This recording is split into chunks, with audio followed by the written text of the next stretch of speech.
رسول اللہ صلی اللہ علیہ وسلم ایک مرتبہ نماز ادا فرما رہے تھے، صحابہ کہتے ہیں ہم پیچھے تھے، یعنی جماعت ہو رہی، تو نبی پاک صلی اللہ علیہ وسلم نے جب رکوع سے سر اٹھایا اور آپ نے ارشاد فرمایا سمع اللہ لمن حمدہ،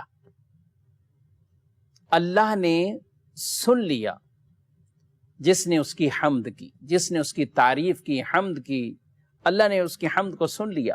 سبحان اللہ۔ جب حضور علیہ الصلوۃ والسلام نے یہ کہا تو مقتدی کیا کہتے ہیں؟ ربنا لک الحمد، ربنا ولک الحمد، اللہم ربنا لک الحمد، اللہم ربنا ولک الحمد۔ یہ سب سے افضل اس کو بھی کہا گیا، یہ 4 طرح کے کلمات ہوتے ہیں، مقتدی کہتے ہیں یہ، یعنی اگر بیچ میں واو کا اضافہ اور شروع میں اللہم کا اضافہ ہو تو یہ افضل اس کو کہا گیا، اللہم ربنا ولک الحمد، یہ افضل تسبیح کہا گیا۔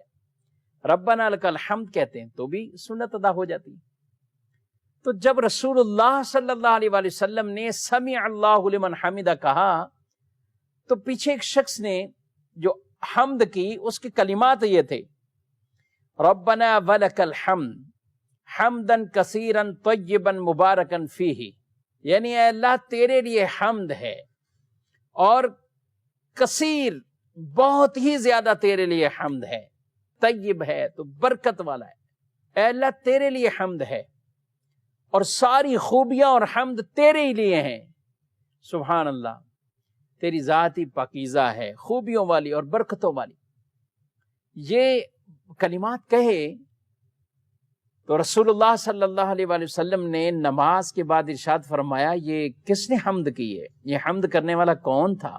تو ایک شخص یہ تھے یا رسول اللہ صلی اللہ علیہ وسلم، کہتے ہیں میں نے کی ایسی حمد، تو ارشاد فرمایا میں نے 30 سے زائد فرشتوں کو یہ لکھنے کی طرف سبقت کرتے ہوئے دیکھا، سبقت کرتے ہوئے دیکھا، 30 سے زائد فرشتوں کو۔